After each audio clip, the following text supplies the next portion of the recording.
She made the breakfast and Sadao helped with the children. Neither of them spoke of the servants beyond the fact that they were gone.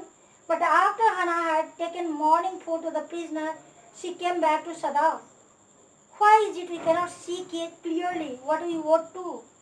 She asked him. Even the servants see more clearly than we do. Why are we different from other Japanese? She made the breakfast. She did other household work, and in between, Sadao looked after the children. But the both didn't talk about the servants, except only that the servants had gone away. But when Hana came back, after serving the food to the prisoner, Hana told Sadao that why they are not trying to understand the thing, the situation, which the servants had already understood. But Sadao didn't reply. Sadao kept mum. Sadao did not answer, but a little later he went into the room where the prisoner was and said brusquely, "Today you may get up on your feet.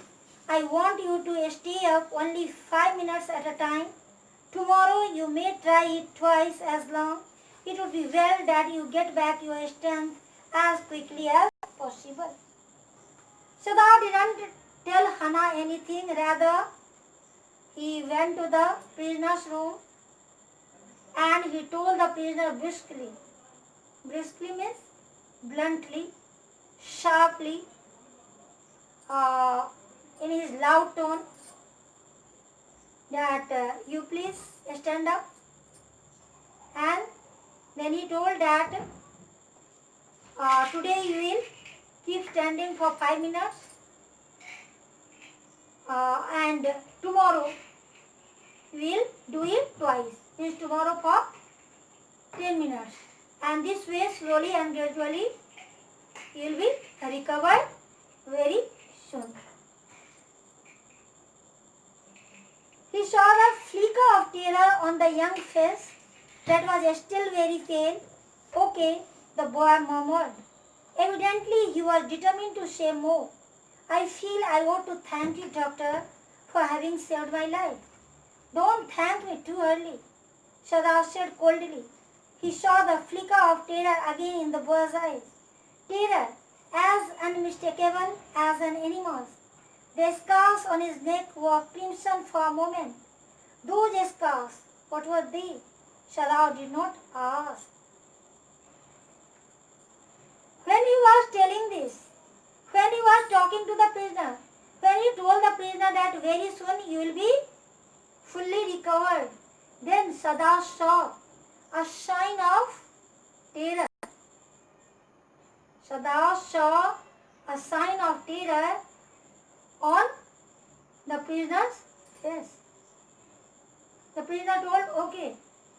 And it seemed as if he wanted to tell something more. And the prisoner told him also. He told that thank you for saving my life. He thanked Sadao for saving his life. But Sadao told, "Don't thank me so early." Then again, a sign of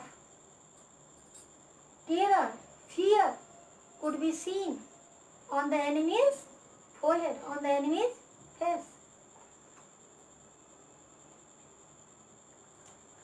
The scars, the marks of wound on his neck, suddenly had turned very red.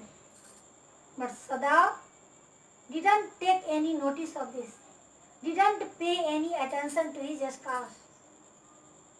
He didn't try to console him and do anything. In the afternoon, the second thing happened. Hana, working hard on unaccustomed labor, saw a messenger come to the door in official uniform. Her hands went weak and she could not draw her breath. The servants must have told already.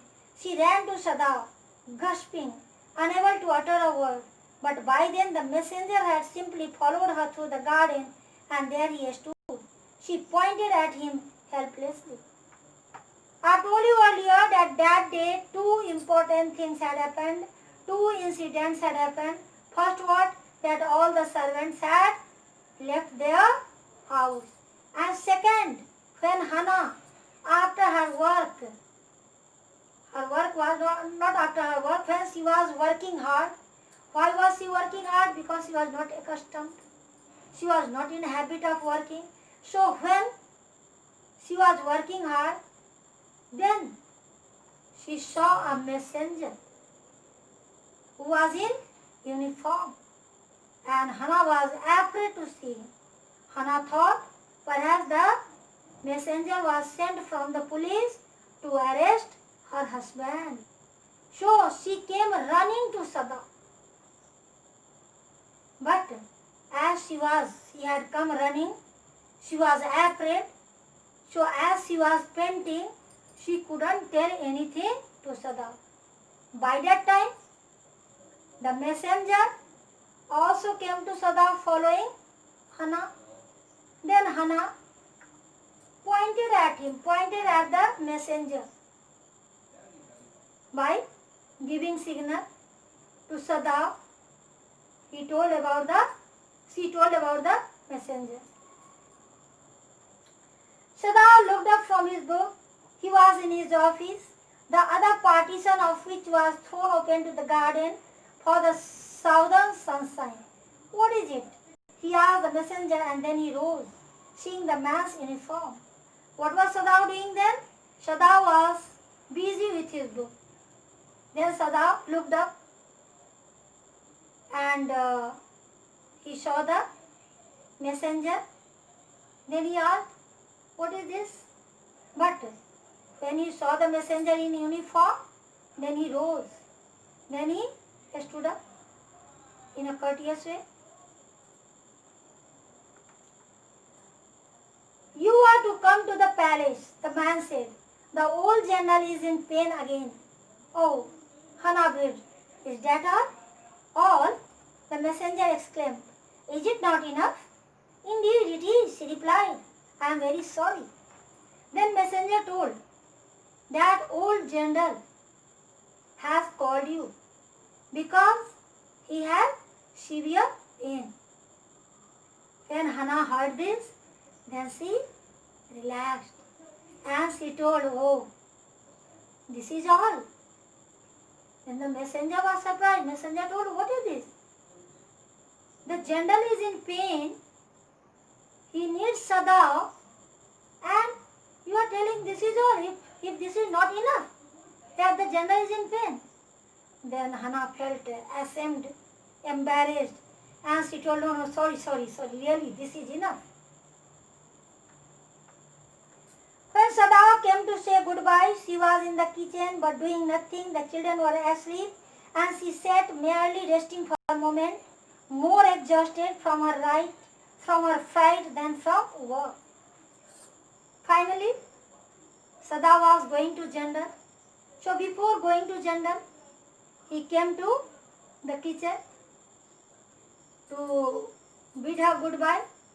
Then he saw that Hannah was doing nothing because the children were asleep. And she also after work was feeling tired, feeling exhausted. So she was resting.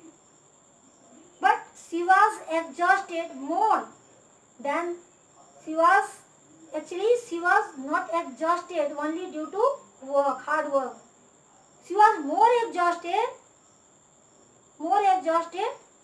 due to fright, due to fear, that why the man had come, because she was always in fear that one day they would be caught, one day her husband would be arrested.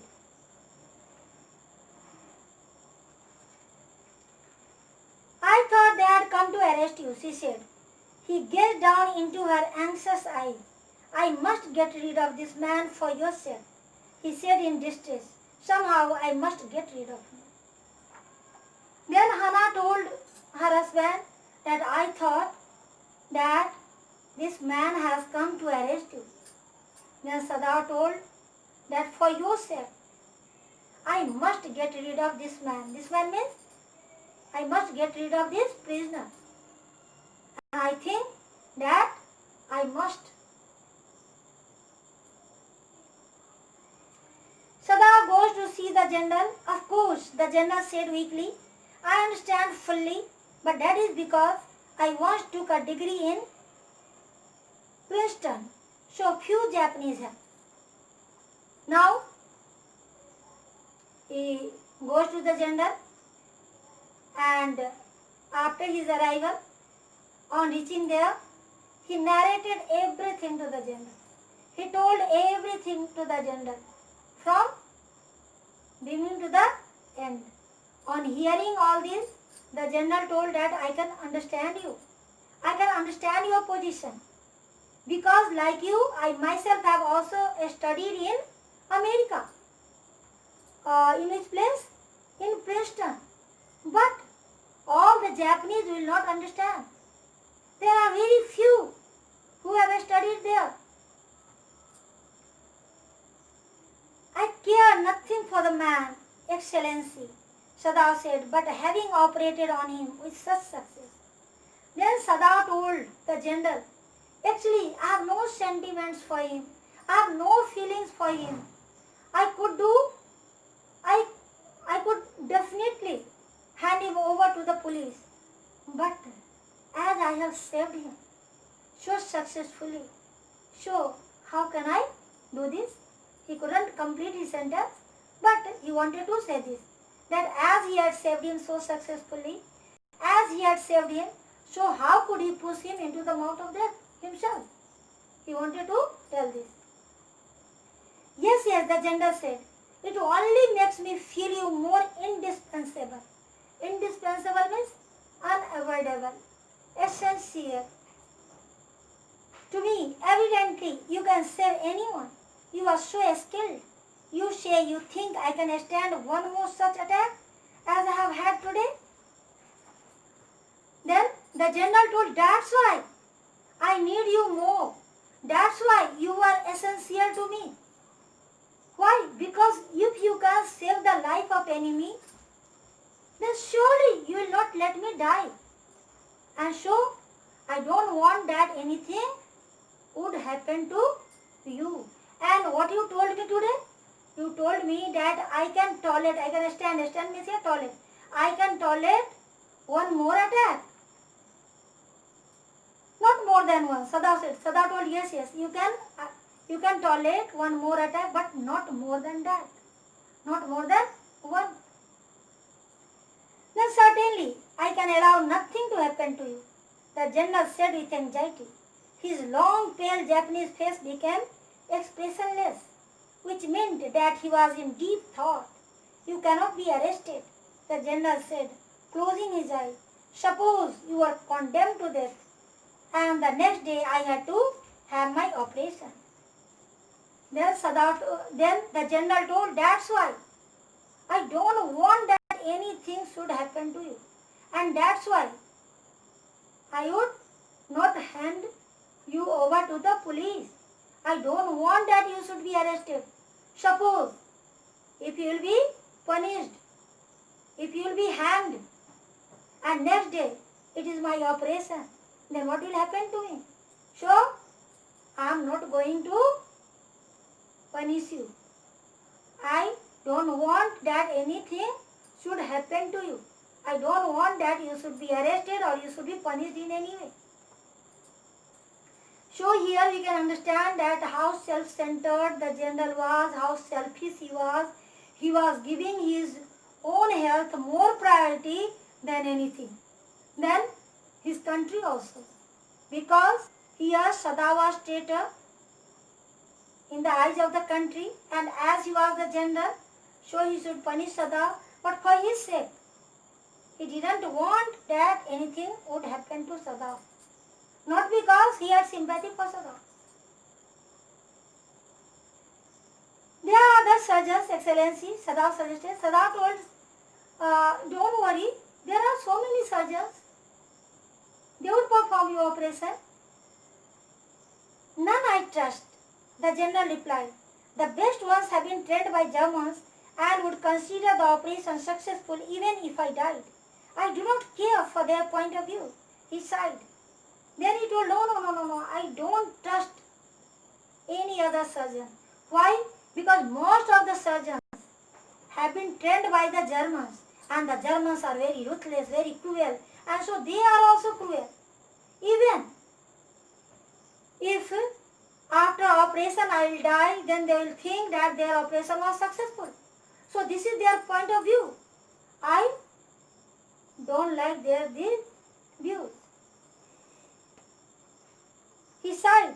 It seems a pity that we cannot better combine the German ruthlessness with the American sentimentality. Then you could turn your prisoner over to execution, and yet I could be sure you would not murder me while I was unconscious. The general laughed. He had an unusual sense of humor. As Japanese, could you not combine these two foreign elements? He asked. Sada smiled. I am not quite sure, he said, but for your sake, I would be willing to try, Excellency. Then the general told that if it is not possible, that the Germans' ruthlessness, Germans' cruelty, and the Americans' sentimentality both should be combined. Means the Germans are generally very cruel, and the Americans are generally very sentimental. So, if the both qualities at the same time would come in you, then definitely the man, the prisoner, would be handed over to the police by you, and at the same time, as you would be sentimental also, emotional also, so you would not let me die. You would save my life also. So, Sada, it is not possible. Then Sada told, I am not sure about that, but for your sake, Excellency, I will try my best. So children, that's all. Thanks.